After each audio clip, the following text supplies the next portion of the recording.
Hey guys, Alex here with this cob house, and in this video I'm going to talk all about soil testing and how to pick out the right soil to make cob. So I've got 3 samples of soil here with 3 different testing procedures.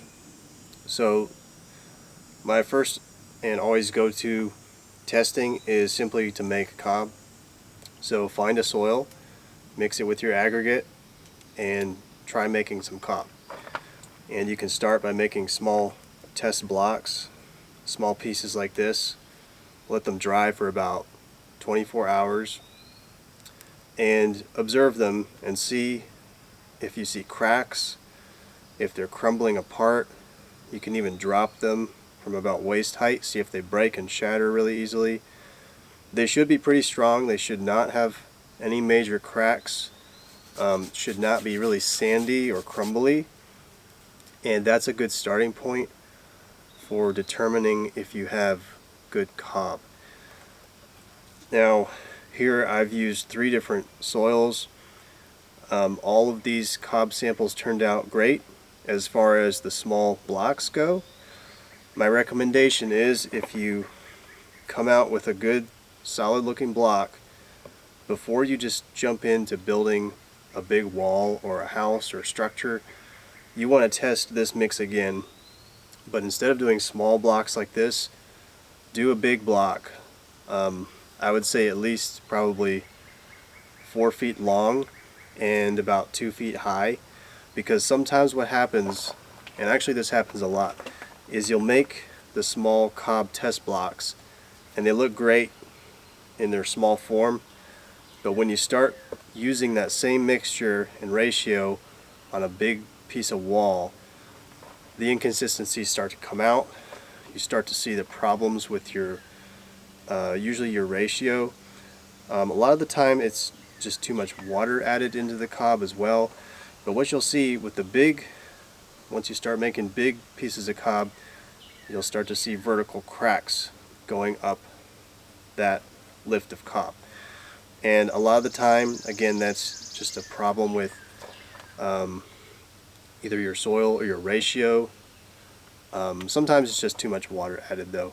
But that's my recommendation. Start with the small cob test blocks and then move up to the big piece, like a 3 foot by 2 foot height cob piece. Alright, so if you want to get a little more in depth to determine what your soil composition actually is, I would start with a jar test. I don't usually even do the jar test anymore, because I can pretty much just look at a subsoil and I can actually tell just by looking at it usually if it's going to be good for cob.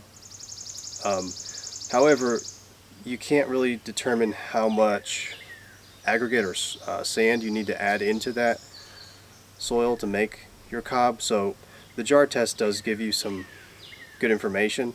So what it's going to show you, and it's a little hard to see here, it's going to give you stratified layers of what's in your soil.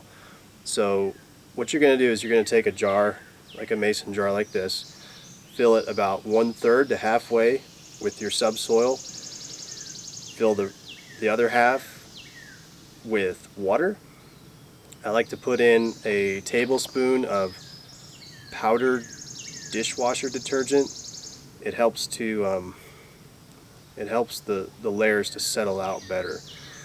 So all you're going to do is put your soil, your water, your powdered dish detergent, shake it up real good for about a minute, and then set it down and let it sit for about 24 hours. That should be plenty of time, and you'll see 3 layers of stratification. At the bottom you're going to have your sands and your aggregates. The middle layer is going to be your silt, and then that top layer is going to be your clay content. So we're really not looking for a whole lot of clay in the soil. You need to have some, because that is your binder, but you're not looking for a massive layer of clay. All 3 of these samples make really good cob. They all have very thin layers of clay at the top. I might say maybe like 5% clay, even as little as that. A lot of the books will tell you 10 to 15% clay content, which is maybe true, but the jar tests might not show you that accurately. So even if you just have a very small layer of clay at the top of your jar tests, you're probably good. And the way to really test that is, again, just go make some cob. That's going to determine it for you. If it binds together solid like this, it means you have enough clay in there. Now what we have here, this is a shrinkage test box, and it's just a box I made out of 2x4 pieces.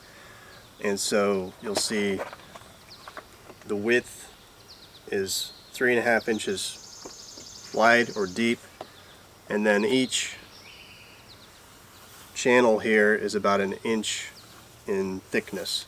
So in this case I made 3 different channels to test 3 different soils.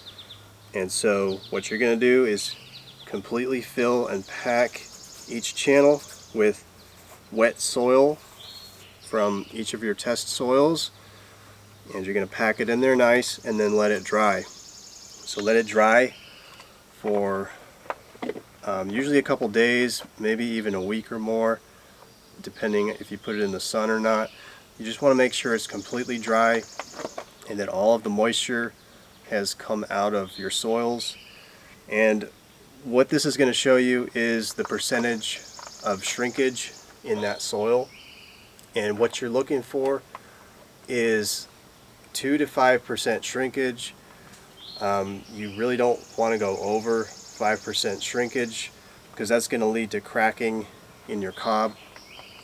So again, cracking is either going to be too much water put into your cob mix, and as that water comes out of the cob it creates that void or that crack, or your soil just has too much shrinkage to it. So this is a really valuable test to do along with the jar test and the cob mixing test blocks.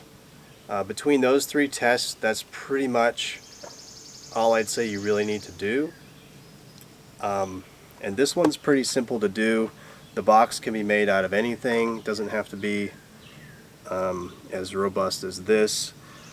But so for example, this one here at the bottom, this one, so each of my channels is 50 centimeters in length. So I use metric for this because rather than trying to get a percentage out of inches and feet, it's just easier with metric.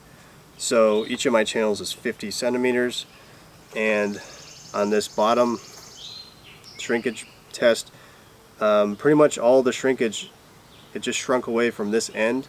So this one's really easy to measure. So it shrunk about 1 centimeter, actually almost a little bit less. So 1 centimeter out of 50 centimeters, that's 2% shrinkage. So that's great. That's a really good shrinkage.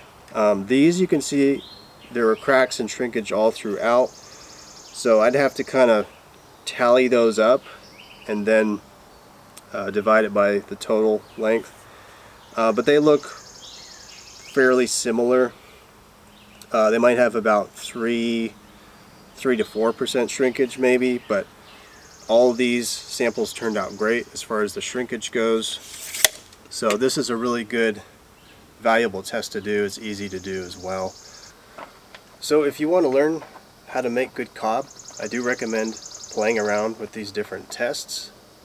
You're really going to figure it out fast. It's not very complicated.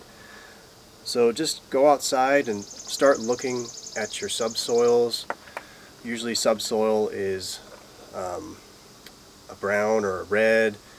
Just make sure you dig below your topsoil.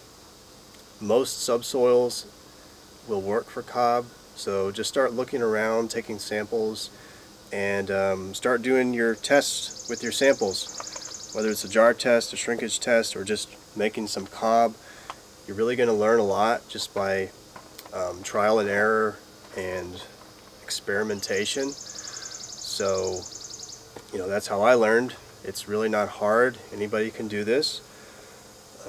And these 3 tests are really the way to go, and pretty much can carry you through any cob building project. So if you guys found this video valuable, please like it, comment, and subscribe to my channel. I'll be putting together a lot of new information and posting here on YouTube soon. I'm always experimenting with new ways to build with cob and non-toxic natural materials so we can live in healthier homes. So yeah, leave your comments and your questions below, and see you guys in the next video.